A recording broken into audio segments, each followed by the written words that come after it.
I've got no roots, but my home was never on the ground. I've got no roots. Les gars, j'espère que vous allez bien. Donc aujourd'hui on se retrouve dans une nouvelle vidéo qu'en fait j'ai déjà commencé à filmer, j'avais déjà parlé pendant super longtemps et finalement en fait la vidéo savait pas bien filmer, etc. Donc je recommence, c'est pas très grave. En tout cas j'espère vraiment que vous allez bien. Aujourd'hui je vais vous parler des écoles d'architecture, de mon parcours en fait dans les études supérieures. Je suis actuellement en école d'architecture en première année de licence, un parcours qui est pas forcément atypique, mais voilà, j'ai fait une réorientation, etc. Donc voilà, je vais vous parler un petit peu de tout ça et de mon parcours en fait vraiment scolaire, etc. et vous donner des conseils, répondre à une FAQ. Donc cette vidéo je vais la faire en 3 parties. D'abord je vais vous parler vraiment voilà, de mon parcours, de ce que j'ai fait l'an dernier, etc. Ensuite je vais vous parler de mon école d'architecture. Et la dernière chose du coup c'est j'ai fait une sorte de petite FAQ sur Instagram. D'ailleurs n'hésitez pas à aller me suivre sur Instagram, souvent je vous pose des questions pour les vidéos, etc. J'essaie d'être active comme je peux, mais c'est vrai que c'est un petit peu tendu avec l'école, comme vous allez le voir après, on bosse beaucoup. Et du coup voilà, n'hésitez pas à aller me suivre sur Instagram, je le mettrai là mais de toute façon il y a le lien en barre d'infos. N'hésitez pas surtout si vous avez encore des questions à m'envoyer un message, soit en DM Instagram, soit en commentaire, ou soit si vraiment vous avez plein de questions, etc. On pourra parler, peut-être se téléphoner ou avec Skype ou peu importe ou quoi. Mais voilà, je suis hyper ouverte sur ça, je sais à quel point ça peut être compliqué de s'informer, surtout sur l'école d'architecture. Personnellement l'an dernier quand j'allais passer tous mes entretiens, etc. j'ai eu besoin de parler à beaucoup de personnes que je connaissais pas forcément, même si j'avais des copines qui étaient en archi, etc. J'ai parlé à beaucoup de personnes pour avoir plein d'avis différents, etc. parce que j'étais hyper stressée et que c'est hyper compliqué de trouver des infos sur internet. Sur l'école il n'y a pas grand chose, en plus dans chaque école c'est des fonctionnements différents. Sur YouTube il y a quasiment aucune vidéo, moi j'avais grave cherché, genre sur les écoles de commerce, des trucs comme ça, il y a énormément de choses. Et en fait sur l'école d'archi il y a quasiment rien, donc voilà, je me suis dit que ça pouvait être intéressant de vous faire une vidéo à ce propos. J'espère que la vidéo vous plaira. J'ai fait un bac S, je l'ai eu mention bien. J'ai jamais été une élève, vous savez, qui bosse beaucoup pour travailler. Moi j'ai vraiment été, comme on est beaucoup, une élève qui faisait pas grand chose et qui avait toujours des facilités, qui s'en sortait toujours bien sans forcément bosser. C'est ça qui est un petit peu compliqué dans les études sup, parce qu'il faut vraiment trouver le rythme, surtout dans les études que j'ai fait en tout cas. Donc personnellement voilà, j'ai toujours eu à peu près 15 de moyenne. Je sais que vous êtes beaucoup à me demander, etc. Donc j'ai toujours eu à peu près 15 de moyenne au lycée, et les félicitations à quasiment tous les semestres. Pas forcément être une élève, voilà, comme je vous dis, qui bosse beaucoup, qui est hyper assidue en cours. J'ai toujours voulu faire une école d'architecture. On sait jamais, on peut toujours découvrir des nouveaux métiers, etc. Mais voilà, depuis que j'étais toute petite, je voulais faire architecte plus tard. Après, je savais pas exactement architecte d'intérieur, voilà. Je savais que je voulais faire dans le domaine, en tout cas dans ce domaine-là, du bâtiment. Du coup, je suis partie en S parce qu'on m'a toujours dit que voilà, c'était le bac S qui permettait d'aller en école d'architecture plus facilement. C'est pas forcément vrai, vous allez le voir après. Et voilà, dans tous les cas, j'étais bonne dans les matières scientifiques, j'étais bonne à l'école, donc on m'a toujours dit d'aller en S. Et moi ça me plaisait d'aller en S parce que les matières scientifiques c'était ma matière préférée. Et en fait à la dernière année en terminale, j'ai découvert du coup quand j'étais en première ou en seconde le métier d'ingénieur qui m'intéressait, mais voilà, j'y pensais mais pas plus que ça. Et en fait en dernière année, donc moi j'ai été la dernière année d'APB au lycée, après c'est passé à Parcoursup, donc j'ai testé les deux. Je vous parlerai peut-être, mais personnellement entre APB et Parcoursup, personnellement j'ai préféré APB. Ça s'est passé beaucoup mieux pour moi, j'ai trouvé ça plus organisé. Ok, fallait mettre un ordre, etc. Mais personnellement j'ai préféré APB, après voilà, ça dépend, je sais pas. Peut-être que c'était parce que j'ai été aussi la première année de Parcoursup, donc voilà, c'était un petit peu la galère. Bref, sur APB, en fait, à la dernière minute, j'ai enlevé les écoles d'architecture et j'ai laissé que les écoles d'ingénieurs pour plusieurs raisons. Voilà, la première raison, on va dire que c'est parce que, en fait, être ingénieur, c'est pas forcément bon de raisonner comme ça et finalement, je l'ai regretté, vous allez le voir. Mais être ingénieur, en fait, ça amène une certaine stabilité d'emploi, un certain niveau de vie, en fait, vraiment vous vous retrouvez avec un bon salaire assez tôt, vous êtes souvent avec un CDI, vous galérez pas forcément à trouver du boulot. Avec architecte, après on le verra, apparemment c'est pas forcément vrai, mais c'est vrai qu'on dit souvent que vous bossez beaucoup pour pas forcément avoir le résultat derrière. Après voilà, pour moi un métier ça doit vraiment être un métier de passion, et ça je l'avais pas forcément compris quand j'étais en terminale. J'ai toujours, en fait je suis issue un petit peu, sans jeter la pierre sur ma famille, mais d'une famille en fait qui est pas forcément stable financièrement. Donc je m'étais dit que je pouvais faire ingénieur en génie civil. Je voulais travailler avec les archis, mais je m'étais dit je serais un peu dans le domaine de l'architecture, etc. Finalement c'est pas du tout ça. Quand vous êtes ingénieur en génie civil, vous travaillez avec, mais ouais, vous faites vraiment juste la partie technique, et tout le côté artistique il n'y est pas du tout. Le côté social, tout ça aussi il n'y est pas du tout. Sur un coup de tête j'ai décidé d'enlever toutes les écoles d'archi mes vœux APB et j'ai laissé que l'école d'ingé. J'ai été prise du coup en prépa intégrée à Polytech, donc c'est ce que je voulais. Je vais vous en parler vite fait. Pour faire ingénieur, vous avez d'abord 2 ans de prépa et ensuite 3 ans spécialisés. Moi, ça aurait été dans le génie civil. Voilà, fallait pas bosser de ouf et moi, j'avais pas envie de me retrouver dans une prépa, vous savez, dans les prépas, dans les lycées où les gens passent leur temps à bosser, où ils ont des écoles tout le temps et tout. Donc, j'avais pas du tout envie d'avoir ça. Donc, je suis allée en prépa intégrée à Polytech. Très très vite, je me suis rendu compte que j'aimais pas forcément. Au bout d'un mois, je me suis rendu compte que ça me plaisait pas. Je vais vous dire un petit peu les matières qu'on avait, mais en fait on faisait du 8h 18h avec des trous au milieu, genre de 1 ou 2 heures, 1 ou 2 fois dans la journée, plus le midi. Donc voilà, d'un point de vue du rythme déjà c'était pas ouf. Physique, maths, il y avait 2 matières en maths, on faisait de l'informatique, vous savez, genre du code et tout, enfin c'était pas du tout mon délire, de la chimie, voilà, on faisait que des matières scientifiques et tu bouffais des maths. Enfin tu bouffais voilà de la science toute la journée, bien d'un point de vue poussé. Et si c'était dur, fallait travailler, voilà, c'était pas comme au lycée où fallait pas travailler, fallait travailler tous les jours, mais ça me plaisait pas du tout.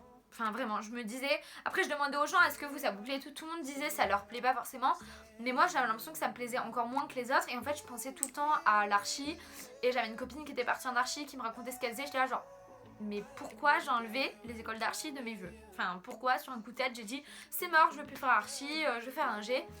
Je me suis toujours posé la question, donc j'ai regretté. Au bout d'un mois je me suis dit bon bah j'ai envie d'arrêter. Franchement ça a été une épreuve hyper dure dans ma vie, me dire que je me suis trompée, que j'avais perdu 1 an, de me dire que j'allais devoir faire une réorientation parce que vous n'êtes pas forcément prioritaire, qu'en fait une réorientation pour demander surtout des parcours qui sont hyper sélectifs, pour aller en fac ou quoi, non en général ça va, mais pour demander des parcours qui sont hyper sélectifs en fait vous n'êtes pas forcément prioritaire parce que les gens se disent enfin en fait on est son 2e choix quoi, il voulait pas faire ça, il s'est décidé en 1 an de faire ça, enfin voilà. Après j'ai envie de vous dire vraiment si vous êtes dans un cadre orientation, c'est pas grave du tout. Au final dans toute l'année quand j'ai l'impression qu'il y a 1 personne sur 3 qui s'est réorientée. Donc, honnêtement c'est pas grave du tout, c'est hyper courant, il y a tellement de choix, on est tellement mal informés au lycée, puis en fait sans tester on peut pas savoir ce qu'on aime vraiment. Cette année finalement ça a pas du tout été une année de perdue parce que vraiment maintenant ça m'a convaincue sur ce que je voulais faire, ça m'a permis de grandir énormément. Du coup vous vous remettez en question et vous prenez énormément en maturité. Personnellement ça a été mon cas, du coup j'ai mis de l'argent de côté, voilà j'ai vraiment réfléchi à ce que je voulais. Et du coup pour moi ça a été une année bénéfique en fin de compte. Et j'ai pas arrêté au bout d'un mois, j'étais plus du tout assidue en cours au bout de 2 mois on va dire.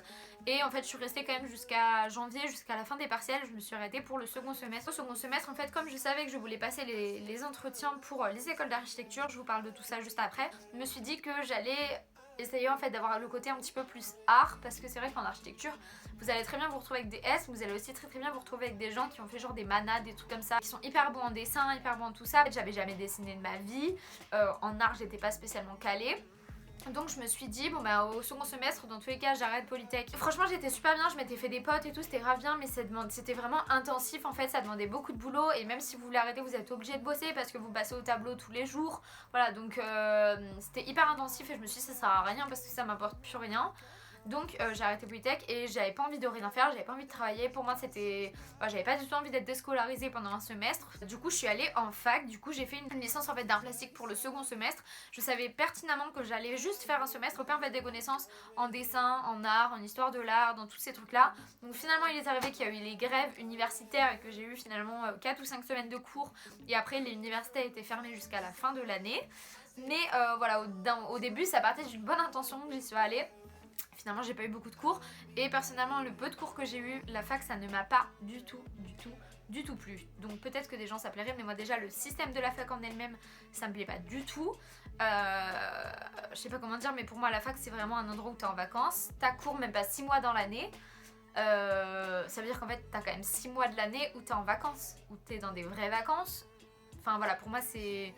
Je sais pas, c'est hyper compliqué, c'est pas du tout un système qui me plaît, c'est hyper dur par exemple de se faire des amis, d'être intégré, c'est vraiment tu viens en touriste, t'as 1 heure par jour de cours, donc après ça dépend aussi je pense des filières, mais en tout cas dans les facs, arts, lettres, etc. j'ai un petit peu remarqué que c'était ça. Je vous dis pas que c'est ça en médecine ni en droit, pas du tout. D'ailleurs pareil, dans une classe sur 40 on était 5 en cours, la mentalité, les cours, les profs etc. j'ai pas du tout aimé. Pour vous dire un petit peu les cours qu'on avait, on avait de l'histoire de l'art, on avait de la philosophie sur l'art, On avait des cours de dessin, des cours de cinéma, sur les montages photos, des trucs comme ça. À ce moment-là, du coup, au second semestre de mon post-bac, toutes les demandes pour les écoles d'architecture. Donc là, cette fois-ci, c'était sur Parcoursup. Et sur Parcoursup, d'un point de vue des écoles d'architecture, vous avez le droit de demander seulement 10 écoles, donc c'est déjà énorme. En France, il y a 22 écoles d'architecture publique, dont en fait 20 ENSA, donc moi je suis dans une ENSA. Vous avez 20 ENSA, vous en avez 600 en région parisienne et après un petit peu partout dans la province. Donc moi j'en ai demandé 10 du coup comme c'était le maximum et j'ai demandé que ça. Donc j'ai mis aucune demande, genre si je suis pas prise je fais quoi. En fait au début je m'étais même pas posé la question si je suis pas prise, je m'étais dit enfin je vais être prise quand même et tout. Et plus ça avançait plus je me disais mais je fais quoi si je suis prise nulle part. Et donc finalement j'ai eu de la chance, j'ai été prise. Donc pour vous expliquer un petit peu les entretiens c'est hyper compliqué, c'était vraiment quelque chose de hyper stressant pour moi. Donc sur 10 écoles au total aux entretiens j'ai été prise à 5 écoles et au final sur 5 écoles où j'ai passé les entretiens j'ai été prise à 4 écoles. Donc c'est un assez bon constat, il y a des amis qui ont été pris dans énormément d'écoles et il y a des amis qui ont été pris dans pas beaucoup d'écoles, donc voilà je suis dans la moyenne, je suis assez contente. Si vous voulez un petit peu un ratio, c'est à peu près 3000 demandes pour 100 places environ dans la province et après dans les écoles parisiennes il y a peut-être un petit peu plus de places mais il y a plus de demandes. Mais en général le ratio c'est 3000 demandes pour 100 places, donc c'est un petit peu tendu. C'est même beaucoup tendu, c'est un petit peu compliqué. Et donc en fait les admissions un petit peu c'est ça partout. En fait d'abord vous avez un dossier à remplir sur Parcoursup, donc vous mettez une lettre de motivation qui est hyper courte, ça fait genre une demi-page A4 sur l'ordinateur, genre en 12. Donc je sais pas si vous vous rendez compte mais c'est minuscule d'un point de vue vous pouvez rien dire quoi dedans. Et moi qui étais dans une situation un petit peu particulière où j'étais en orientation etc, j'avais quand même pas mal de choses à expliquer dans ma lettre de motivation. Donc c'était un casse-tête mais un truc de fou pour faire rentrer dans si peu de place, pour montrer vraiment votre motivation. Et après en fait vous mettiez vos dossiers, vos notes du bac si vous étiez en réorientation etc. Les appréciations des profs et tout. Et en fait sur à peu près ces 3000 demandes ils en virent 2000 les écoles et ils en prennent 1000 pour des entretiens. C'est là où j'ai été prise à pas beaucoup d'endroits en fait. J'avais demandé beaucoup d'écoles parisiennes et la plupart des écoles parisiennes en fait j'ai pas été prise. Ouais j'avais demandé 5 écoles sur Paris. J'avais demandé le sud en fait, Bordeaux, Toulouse, Montpellier, Marseille, Lyon et 5 écoles sur Paris, ça faisait 10. Et aux entretiens en fait j'ai pas été prise à Bordeaux, Lyon et 3 écoles de Paris. Du coup finalement j'ai été prise à Montpellier, Marseille, Toulouse et 2 écoles sur Paris pour les entretiens. Donc j'ai passé tous mes entretiens. C'est hyper drôle parce que genre le premier entretien c'était mi-avril, le dernier entretien c'était fin mai, donc c'était vraiment hyper espacé. Mais avec tous ces entretiens ça vous permet vraiment de vous habituer. Et en fait les entretiens c'était vraiment ultra stressant. Et d'ailleurs juste j'avais envie de vous dire un truc pour les entretiens, j'ai trouvé vraiment pas ça cool. Et personnellement je trouvais ça hyper stressant, c'est qu'en fait toutes les écoles ne donnent pas en même temps votre résultat si vous êtes pris ou pas à l'entretien. Donc ça fait qu'en fait tous les jours vous regardez si vous êtes pris ou pas par mail ou alors sur l'application Parcoursup. Tous les jours vous regardez si en fait vous êtes pris ou pas. Et en fait vous recevez comme ça de temps en temps, bon bah vous êtes pris pour l'entretien, prenez un rendez-vous, vous êtes pris pour l'entretien, prenez un rendez-vous, ça peut genre sur un délai d'1 mois. Et sauf qu'en fait ce que j'ai trouvé pas cool c'est que les écoles où vous n'êtes pas pris, vous recevez même pas de message comme quoi vous n'êtes pas pris. Donc en fait vous espérez jusqu'au dernier moment d'être pris dans cette école à l'entretien et finalement bah vous avez jamais de réponse, donc vous concluez que vous n'êtes pas pris. Et donc ça j'ai trouvé ça pas forcément cool parce qu'en fait des fois bah voilà on espère et finalement en fait on n'est pas pris, autant le dire dès le début que vous n'êtes pas. Faut voir avec d'autres gens qui ont reçu un mail dans cette école et vous vous dites que si j'en ai pas reçu c'est peut-être parce que je suis pas pris, enfin voilà. Ça j'ai pas trouvé ça forcément cool. Ensuite du coup il y a les entretiens et vos entretiens sur à peu près 1000 personnes par école. En tout cas dans la province il en reste plus que 100. Les entretiens c'est un petit peu différent partout. Il y a 2 ou 3 écoles je crois où j'ai eu des photos pour démarrer l'entretien en fait. Des photos qui peuvent avoir un rapport avec l'architecture ou pas. Et vous devez en parler un petit peu. De base la plupart du temps les gens sont assez ouverts et hyper gentils avec vous pour les entretiens. C'est souvent 2 professeurs, un prof de projet et un prof de tout et n'importe quoi. Et en général ils sont assez gentils, mais c'est vrai que moi il y a eu des écoles où ils étaient pas forcément cool. Genre par exemple à Versailles ils étaient pas du tout sympas. Et pareil à Marseille j'ai eu mauvaise impression avec l'entretien et finalement ça c'est là où j'ai été prise directement. Faut pas forcément se fier aux profs, c'est pas parce qu'ils ont l'air gentils et qu'ils ont l'air hyper enthousiasmés par votre profil que vous allez être pris et inversement. Des fois ils ont l'air hyper méchants et finalement vous êtes pris. Donc voilà ça dépend, des fois c'est pour vous tester, ça dépend vraiment. En plus c'est pareil, vous pouvez passer un entretien avec quelqu'un et être pris et passer le même entretien avec quelqu'un d'autre et pas être pris. C'est que ça... Vraiment faut être hyper sûr de vous, faut pas stresser, faut être hyper préparé. C'est vraiment un entretien, faut être hyper préparé. Donc pour vous préparer, ce que je peux vous conseiller vraiment, c'est de vous entraîner, d'écrire un petit peu sur une feuille tout ce que vous avez envie de parler, d'essayer d'organiser un petit peu votre discours, mais sachant que des fois vous n'allez pas forcément avoir la parole comme ça et raconter votre speech. Et voilà, d'essayer un petit peu de rassembler tout ce dont vous avez parlé, tout ce qui pourrait les intéresser, vous aider à vous choisir vous, quoi. Déjà vous allez forcément avoir la question un peu genre c'est quoi pour vous l'architecture, qu'est-ce qui vous plaît dans l'architecture.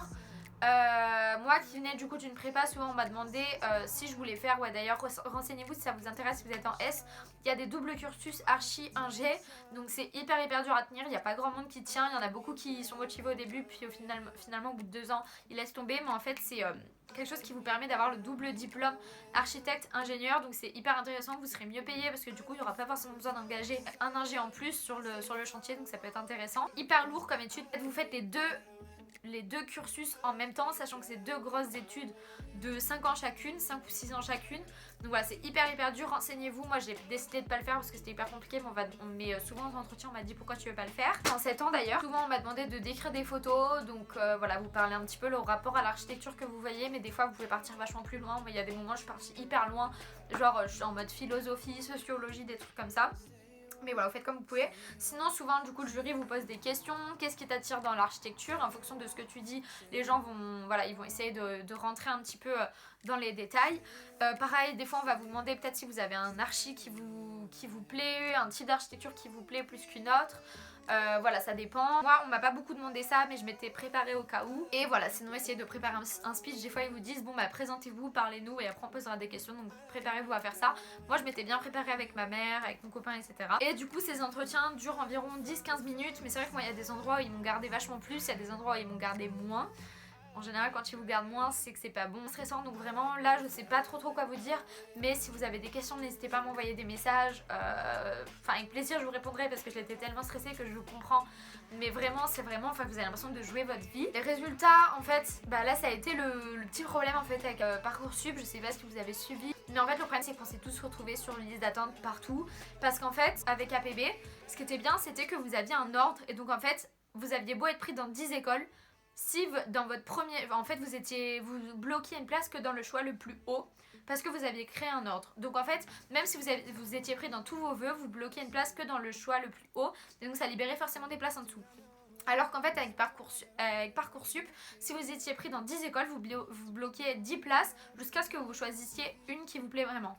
Et donc en fait ça s'est passé que les meilleurs, ça fait mal au cœur de dire ça mais c'est vrai, les meilleurs ont bloqué des places dans les meilleures écoles. Et donc en fait quand vous étiez moyen, je sais pas comment dire, mais par exemple il y avait une personne qui sur 100 places dans chaque école bloquait une place partout. Et donc en fait il y avait énormément de gens qui étaient sur liste d'attente. Et voilà, enfin moi ça fait que je me suis retrouvée par exemple à un endroit, j'étais 300 sur liste d'attente. Il y avait genre et en fait il y a quasiment tous les gens avant moi qui sont partis pour finalement je me suis retrouvée dans l'école alors que j'étais 300e sur liste d'attente. Donc voilà, c'est que vraiment il y avait beaucoup de places qui étaient bloquées par les meilleurs, on va dire. Donc voilà, c'était un petit peu compliqué. Donc moi en fait au début j'étais hyper déçue parce qu'en fait avec APB j'avais été pris partout à mon premier choix, etc. Et en fait quand j'ai vu Parcoursup, j'ai vu que j'avais été prise qu'à une école quand j'ai ouvert et j'ai été hyper déçue. J'ai vu que du coup j'avais été prise à une école et que j'étais sur les attentes à 3 d'entre elles. Donc au final ça m'en a fait 4 parce qu'au final j'ai été prise partout. Mais voilà, j'ai été sur les attentes à 3 d'entre elles, j'ai été hyper déçue. Et après en fait quand je me suis renseignée un petit peu avec tout le monde, j'ai vu que tout le monde était sur les attentes, j'en avais qui avait 0 école. Et donc moi je me suis dit mais en fait déjà j'ai de la chance d'en avoir une. Dans la semaine j'en ai eu 2 autres, donc j'ai laissé tomber. Donc en fait la première école que j'ai eue, pour vous dire clairement, j'ai eu Marseille. Marseille me plaisait, enfin voilà, ça me plaisait pas du tout. J'avais pas du tout envie d'aller à Marseille. Mais j'étais prise donc j'étais déjà contente, mais la ville de Marseille en elle-même ne me plaisait pas. Donc j'avais pas envie d'y aller. Ensuite, après ça, du coup, j'ai eu Montpellier-Toulouse dans la semaine. Et là, en fait, j'ai longuement hésité parce que Montpellier, c'est la ville où j'habite. Et Toulouse, j'avais toujours voulu y aller. Moi, de base, mon choix numéro 1, c'était d'aller à Paris. Mais Paris, j'en ai eu une qui était sur liste d'attente. Et j'étais vachement loin sur liste d'attente. Donc, j'espérais pas trop. Mais voilà, du coup, j'ai laissé tomber la place de Marseille quand j'ai vu que j'avais Montpellier et Paris. Montpellier et Toulouse, et j'ai longuement hésité entre les deux. De toute façon vous avez que 5 jours pour répondre, donc voilà, en 5 jours j'ai hésité et finalement j'ai laissé tomber ma place à Montpellier et j'ai décidé d'aller à Toulouse, toujours en gardant mon vœu, en mettant oui mais en gardant toujours mon vœu pour Paris, parce que voilà, j'espérais vraiment aller à Paris. Donc voilà, ça avançait et en fait pour Paris j'ai été prise en juillet. Et donc ça faisait déjà genre 1 mois et demi que je savais que j'étais prise à Toulouse. Donc en fait entre temps, Paris je l'espérais plus, mais je le gardais quand même mon vœu pour voir si quand même j'étais prise. Mais voilà, donc petit à petit Toulouse on avançait, donc j'ai décidé de prendre un appartement. Ça a été le moment de s'inscrire début juillet, etc. Finalement je me suis dit bon bah je vais à Toulouse. J'étais pas au courant qu'en fait après s'être inscrire sur Toulouse, même si j'étais acceptée à Paris, je pouvais laisser tomber mon inscription sur Toulouse et aller à Paris. Vu que je m'étais inscrite, je me suis dit que Paris c'était mort, et finalement j'ai été prise à Paris en juillet, après m'être inscrite à Toulouse, et du coup j'ai laissé tomber, alors que si j'avais su, j'aurais peut-être choisi du coup d'aller quand même à Paris, même si je m'étais déjà inscrite, donc bref, tant pis, j'irai plus tard à Paris. J'ai décidé d'aller à l'École nationale supérieure d'architecture de Toulouse, c'est une école publique. Cette vidéo va être hyper longue, je suis désolée, mais j'ai beaucoup de choses à dire. L'école en elle-même, je vais vous parler un petit peu des matières, de mon emploi du temps. Au niveau des matières, du coup, la matière la plus importante, et dans toutes les écoles en fait vous allez avoir une journée entière qui va être banalisée pour le projet. Du coup en fait vous avez votre prof de projet, c'est un architecte en fait qui est pas prof de base, que vous avez, qui est en fait la semaine dans son agence, etc., et qui juste vient un jour par semaine pour être votre prof de projet. Donc là à ce moment là vraiment voilà, vous allez apprendre, c'est là où vous allez apprendre le plus de choses, c'est là que ça va être la journée la plus importante, la plus intensive. Au moment, ça dépend des écoles, mais moi par exemple on est par petits groupes, du coup on est par 24, en gros on est par classe. Là on est dans un atelier, c'est genre une grande pièce qui est tout le temps ouverte, où vous pouvez mettre de la musique, etc. Dans la journée vous pouvez vous balader enfin après ça dépend encore une fois des écoles, mais nous c'est vraiment tranquille, c'est vraiment une journée où vous pouvez vous balader. Enfin voilà, quand vous voulez aller vous faire une pause, aller prendre un café, vous y allez. Enfin voilà, c'est pas du tout un cours avec un prof qui parle, c'est vraiment votre prof donne des directives, et dans la journée, faut que tu fasses, faut que tu avances, faut que tu ailles le voir quand tu as des questions. Même quand tu as pas de questions, faut que tu ailles voir tout le temps ton prof. Et en fait, c'est un endroit où moi personnellement, le vendredi, j'écoute beaucoup, j'apprends beaucoup, je fais pas grand chose, mais du coup, je bosse énormément la semaine, le week-end, etc. Et on est beaucoup à fonctionner comme ça. C'est vrai que moi j'ai un petit peu du mal, j'écoute, j'apprends le vendredi et je fais dans la semaine. Après ça dépend des écoles, c'est vrai que nous c'est vraiment ça, c'est vraiment vous avez de la musique, vous êtes tranquille, vous pouvez aller regarder ce qui se passe dans les autres projets. Voilà, ça c'est vraiment la matière la plus importante, le projet. N'hésitez pas à me poser des questions encore une fois. C'est pour cette matière, souvent là on fait beaucoup de choses, on apprend des trucs, on fait du dessin, c'est là où on fait nos plans, où on fait nos maquettes, etc. Où vraiment voilà, on a des projets à proprement parler. Ensuite vous avez les CM, du coup en CM on a sociologie, donc là j'ai trouvé ça hyper important. Alors là ouais, par contre il y a quelque chose qui est différent, c'est que nous à Toulouse on a certaines matières, et en fait selon chaque école personne n'a les mêmes matières. Enfin en gros il y a un peu des troncs communs, mais après il y a des matières genre sociologie, nous on a ça à Toulouse, mais il y a des endroits où ils ont philosophie, il y a des endroits où ils ont encore autre chose, donc voilà ça dépend vraiment des écoles. Mais du coup nous sur Toulouse en point de vue CM on a histoire de l'art, histoire de l'archi, théorie de l'architecture, sociologie. Ensuite on avait construction, ça c'est les matières du premier semestre. Construction c'est là où on apprend vraiment voilà, là on était avec une ingé génie civil, et on apprend vraiment tout ce qui est construction à proprement parler, genre la portée d'une poutre, voilà tous les trucs hyper physiques, etc. quoi, les trucs scientifiques. Ensuite il y avait matériaux, donc là vous apprenez vraiment voilà les matériaux, leur durée de vie, enfin voilà c'est pareil encore une fois scientifique. Et voilà, ensuite dans les matières TD, il n'y en a pas beaucoup, mais du coup on avait art plat, donc toute une journée qui était consacrée à l'art plat, une semaine sur deux. Anglais, on avait géométrie, du coup là c'est vraiment maths, géométrie. Ça par exemple c'est une matière où les gens qui n'étaient pas en S galèrent un petit peu, même beaucoup, voilà, certaines amies qui n'étaient pas en S galèrent. Par contre quand vous venez de S, ou moi qui venais de prépa, pour moi c'était hyper simple. Donc voilà, ça dépend vraiment. Après on a toute une journée en fait qui est dessin. Pareil, une semaine sur deux en fait ça s'alterne avec l'art plat. Et là du coup en fait en dessin, soit vous avez des petits cours de dessin, etc., soit sinon vous allez en ville et vous dessinez les bâtiments de la ville, etc. Ou 2 demi-journées par semaine où vraiment on passait notre temps à aller en ville et à dessiner avec les profs, etc.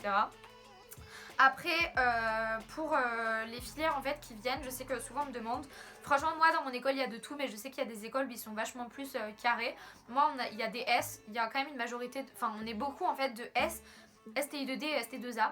Et après il y a quand même des ES, des L, j'ai vu des bacs pro spécialité architecture.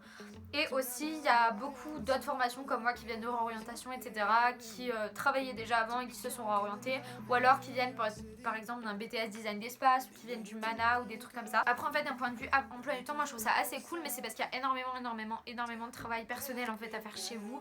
Donc finalement voilà, l'emploi du temps ça revient à peu près au même, mais d'un point de vue vraiment où vous êtes à l'école, bah c'est pas non plus énorme quoi. Enfin on va dire dans les grandes journées c'est du 9h-17h, mais par exemple voilà, nous par exemple le lundi c'était du 9h-17h, mais le mardi c'était toute la matinée, mais par exemple le mardi après-midi on allait en ville, donc on a l'envie de dessiner, donc c'était vachement plus cool.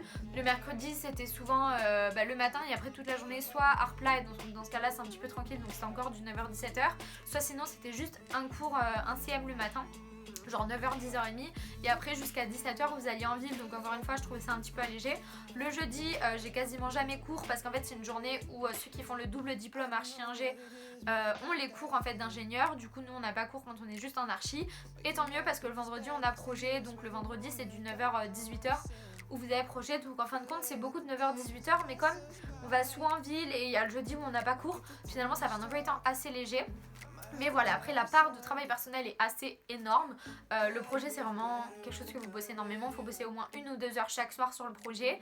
Et après dites-vous que vous avez toutes les autres matières. Donc vous avez déjà les rendus de tous les autres, genre en histoire de l'archi, vous avez des rendus. Par exemple en anglais il y en a qui ont des rendus. Vous avez des rendus aussi dans les matières scientifiques. Donc voilà, vous avez des rendus un petit peu dans toutes les matières. Vous avez le projet et après pour les CM vous avez rien. Mais dites-vous que vous avez quand même les partiels à la fin du semestre. Et personnellement j'ai pas du tout bossé les partiels de tout le semestre. En fait j'ai tout fait pendant les vacances et j'ai regretté comme pas possible. Parce qu'en fait vous savez, je prenais sur mon ordi les notes pendant les CM. Et en fait j'ai tellement regretté de au moins chaque semaine.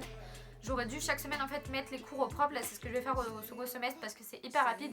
Mais si vous faites 12 cours par matière x 5 pendant les vacances, plus après il faut faire des fiches, plus après il faut les apprendre en 2 semaines, c'est impossible. Donc vraiment il faut essayer de mettre chaque semaine vos cours au propre, faire vos fiches quand vous pouvez, et comme ça vous vous retrouvez à la fin de vos 2 semaines de vacances avant les partiels à juste avoir besoin de les apprendre, faire vos fiches, des trucs comme ça. Donc voilà, vous avez quand même beaucoup de boulot. Le soir vous bossez tous les jours, il n'y a pas de jour où vous bossez pas, parce qu'en fait il y a toujours des trucs à faire. Si vous n'avez rien pour le projet, si vous n'avez pas grand chose pour le projet, bah vous avez quand même les cours à mettre au propre. Donc voilà, il y a tout le temps des trucs à faire. Donc dites-vous pas que si le jeudi vous n'avez pas cours, ça va être une journée où vous allez rien branler, parce que pas du tout. C'est une journée où vous allez bosser quand même. Donc vous allez pouvoir dormir un peu plus tard le matin, mais il va falloir quand même bosser toute la journée. Donc voilà.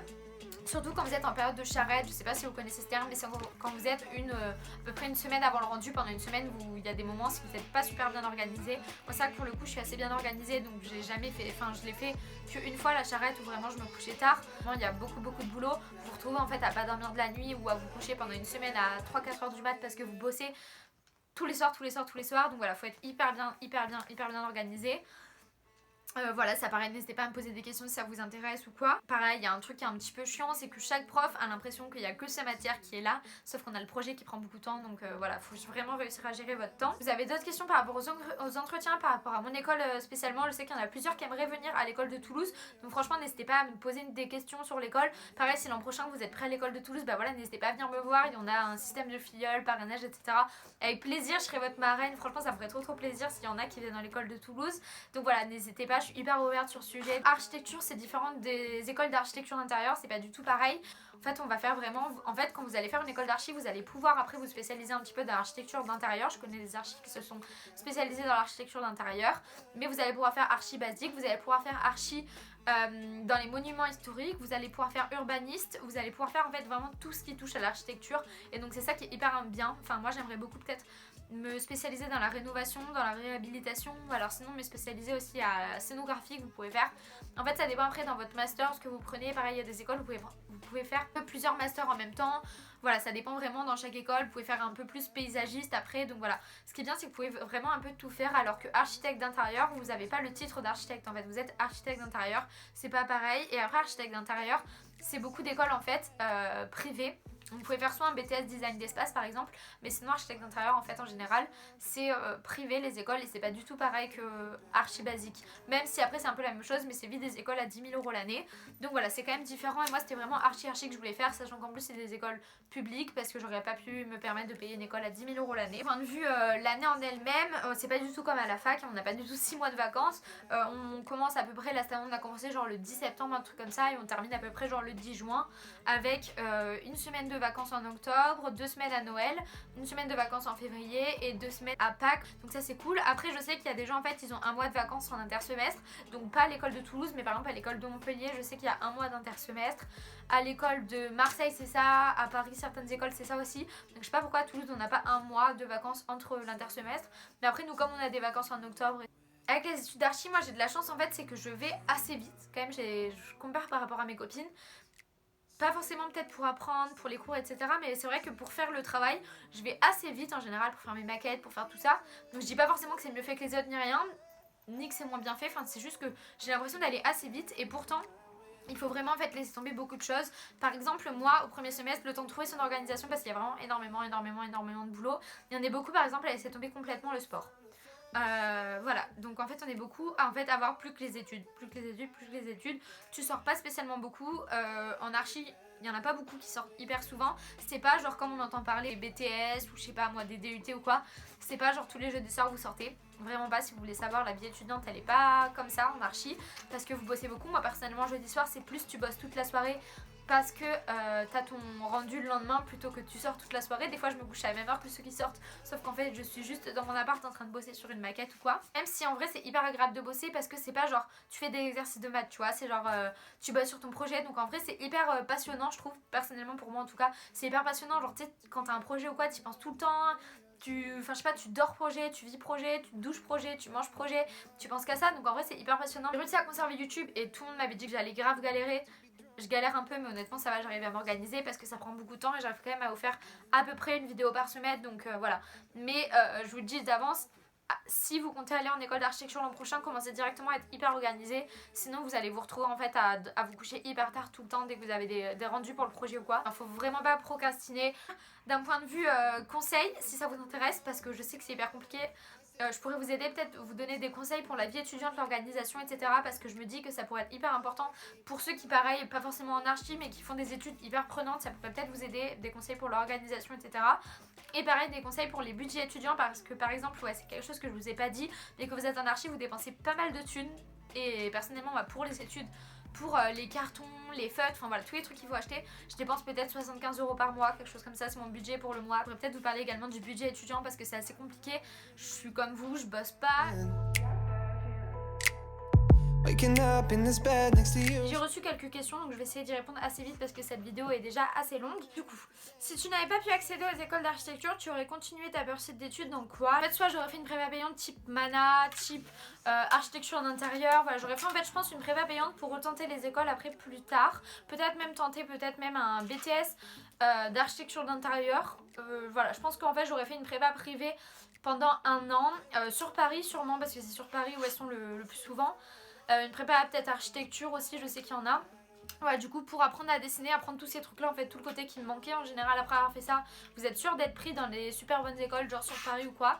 Donc je pense que j'aurais fait une prépa payante pour partir là-dedans. Sinon ce qui m'intéressait aussi beaucoup c'était une licence de design sur Nîmes qui m'intéressait pas mal, donc je pense que je serais allée voir pour l'intégrer directement. Je pense que je serais allée directement à Nîmes voir la fac si je pouvais l'intégrer, mais voilà, ça restait le système de la fac. Mais apparemment il y a une youtubeuse que je suis énormément qui s'appelle Cell, n'hésitez pas à aller la voir d'ailleurs, je l'adore.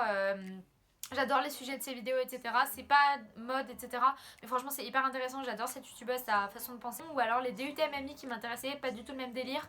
Mais voilà, c'est vrai que voilà, n'hésitez pas à aller vous renseigner si ça vous intéresse. D'ailleurs, c'est sûrement mon frère qui va faire un DUT MMI. D'ailleurs, si certains d'entre vous font un DUT MMI, n'hésitez pas à m'envoyer un message, à me le dire en commentaire. J'aimerais beaucoup poser des questions parce que mon petit frère aimerait réintégrer ça l'an prochain. Donc voilà. Du coup, voilà, je pense que j'aurais fait quelque chose là comme ça. Ensuite, l'organisation vie perso, école d'architecture, comment gères-tu? Du coup voilà, j'essaye de gérer un maxi jour tout, là on est un petit peu plus tard, donc voilà, ce qui explique pourquoi j'ai changé de tête, etc. Parce qu'en fait ça a coupé, donc je refais. On me demandait organisation vie perso, école d'architecture, comment gères-tu? Donc comme je vous ai dit, je gère comme je peux, mais c'est assez compliqué. On est beaucoup, et moi y compris en fait à du coup devoir laisser tomber certaines choses. Mais comment gères-tu? Voilà, il y a plein de petits tips, j'ai trouvé plein de petites méthodes. Me réveiller plus tôt, ou voilà, des trucs comme ça. Et ensuite, toujours de la même personne, on m'a demandé est-ce que l'école d'architecture répond à des attentes? Et complètement. Donc après je pense que c'est vraiment, il faut que ça soit une passion, que ça vous passionne vraiment, parce que c'est assez dur, faut être vraiment motivé, ça plaît pas à tout le monde et c'est tout à fait normal parce qu'il y a vraiment beaucoup de boulot, etc. Et c'est spécifique, je regrette pas du tout de m'être orientée et d'être partie là-dedans. Chaque jour en fait je me réveille et quand je vais en cours, chaque fois je me dis c'est pas possible d'aimer à ce point aller à l'école, c'est la première fois de ma vie que ça m'arrive. Je savais même pas que c'était possible en fait d'aimer vraiment aller à l'école, apprendre, etc. Donc vous savez, c'est pas comme au lycée où tu te dis putain si je pouvais pas venir, je viendrais pas. Là c'est vraiment genre j'ai envie d'y aller. Peux-tu rejoindre une école d'architecture avec un bac L? Du coup, comme je vous l'ai dit, il y a de tous les bacs, un bac L bien sûr, après c'est pas forcément ce qu'il y a le plus, mais bien sûr. Après je pense que du coup, il faut que tu aies des bonnes notes tout de même. Et après, ce que je te conseille vraiment, c'est prendre l'option art plastique au lycée. Là, il y a après en dehors de prendre des cours de dessin et il faut pas être non plus trop mauvais dans les matières scientifiques parce qu'il y en a quand même. Et si vous comprenez vraiment rien du tout, ça sera un petit peu compliqué. Il faudra à peu près quel type de notes le long du lycée pour pouvoir accéder à l'école d'ENSA, je suis en première S. Donc en fait les notes c'est hyper important, faut être un bon élève. Enfin voilà, je pense pas qu'avec 11, en fait il y a tellement de concurrence que plus t'es un bon élève, mieux c'est. C'est pas genre bon bah lui il a 12, il est pris, ça va être, va y avoir un classement en fonction de vos notes. Et si cette année là vous êtes énormément demandé, bah il y aura que les meilleurs. Donc en fait plus vous pouvez avoir de bonnes notes, mieux c'est. Moi je sais que j'ai 15, j'ai plein de copines qui pareil avaient au moins 15 de moyenne au lycée. Après il y en a forcément qui avaient genre 13 mais voilà. Et par contre après ce qui compte le plus vraiment c'est votre motivation, c'est ce que vous faites en dehors des cours. Donc forcément déjà les notes ça compte énormément mais vraiment faites hyper attention à l'appréciation des profs, même si vous avez des bonnes notes et que vous avez des trucs genre participe pas, se repose sur ses acquis, des trucs comme ça, c'est pas forcément bon. Alors que voilà, si vous avez 13 mais qu'il y a marqué vraiment vous êtes ultra motivé, etc. Extérieur, allez voir des expos si vous pouvez. Essayez de voyager même dans votre région, même en voiture, etc. Essayez d'aller voir un petit peu l'architecture en fait qu'il y a autour de votre région, les monuments qu'il peut y avoir un petit peu partout. Entraînez-vous à dessiner, c'est toujours un plus, même si c'est pas du tout obligatoire, mais ça fait toujours un plus dans le dossier. Du coup, tu as quoi comme horaire dans ton école d'archi? Du coup, ça, je vous l'ai dit dans la deuxième partie. Mais voilà, c'est quand même assez cool, mais c'est parce qu'on a énormément de travail perso derrière. Qu'est-ce qui t'a motivé à faire tes études dans le domaine de l'architecture? Donc moi, comme je vous ai dit, j'ai toujours voulu faire de l'architecture depuis que j'étais hyper jeune. Vraiment ce qui me motive le plus, bon bah déjà c'est tout le secteur du bâtiment qui m'intéressait, vraiment concevoir. Et après vraiment ce qui me plaît énormément moi de l'architecture, c'est qu'on touche à tout, faut penser à tout, faut penser autant au côté technique qu'au côté artistique, qu'au côté social. Conseils sur comment accéder à l'école: savoir dessiner, avoir fait des stages, avoir un coach. Donc savoir dessiner, je sais pas si je l'ai dit encore ou je m'en rappelle plus, c'est pas du tout indispensable, même si je vous dis que quand vous serez à l'école vous serez obligé de savoir dessiner. C'est à dire que moi par exemple j'avais jamais dessiné de ma vie et d'ailleurs je n'aime pas du tout dessiner, mais en fait je dessine tellement à l'école que t'as pas le choix en fait. Je dessine plus que ce que j'écris dans la semaine, donc voilà, en fait vous allez être obligé de dessiner même si vous aimez pas, même si vous n'êtes pas doué. Donc le mieux c'est quand même que vous commenciez un petit peu chez vous en fait, tout simplement pour que ça fasse un plus dans votre dossier, mais également que voilà, quand vous arrivez à l'école vous n'êtes pas non plus perdu, mais c'est pas du tout une fatalité.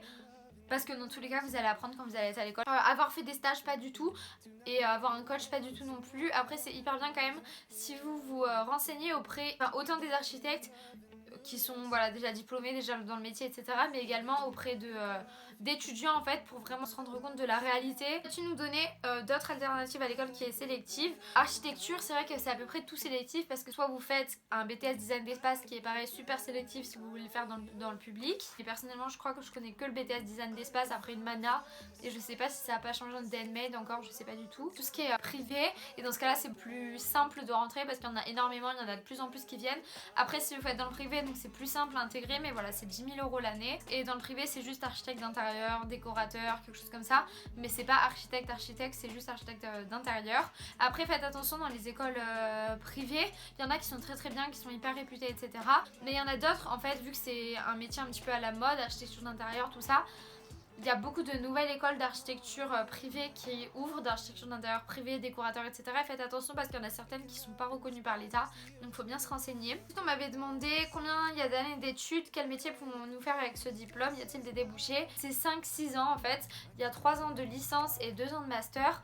Et après en fait il y a une 6ème année HMNOP, je crois, c'est en gros pour avoir la maîtrise son nom prof. Une 6ème année qui est complémentaire, mais pour cette 6ème année vous n'êtes pas obligé de la faire directement, vous pouvez la faire quelques années plus tard pendant que vous travaillez. Quel métier pouvons-nous faire avec ce diplôme? En fait ce qui est super bien avec ce diplôme c'est que vous êtes architecte, mais il y a très peu en fait d'architectes qui finalement sont dans leur petite agence à faire des petites maisons privées. Il y a vraiment très peu d'architectes qui sont comme ça.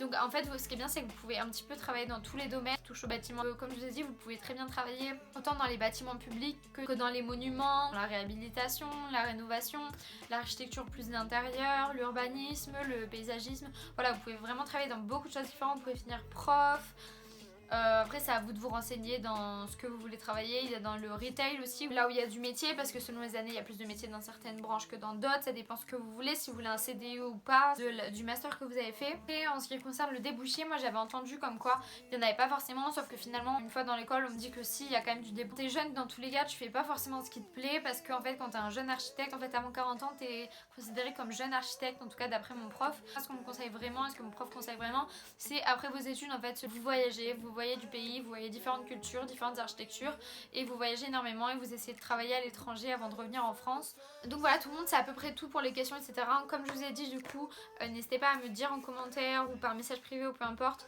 si vous avez d'autres questions, etc. Si j'ai pas été claire sur quelque chose. En tout cas je vous fais d'énormes bisous, on se revoit très bientôt dans une nouvelle vidéo. Bisous.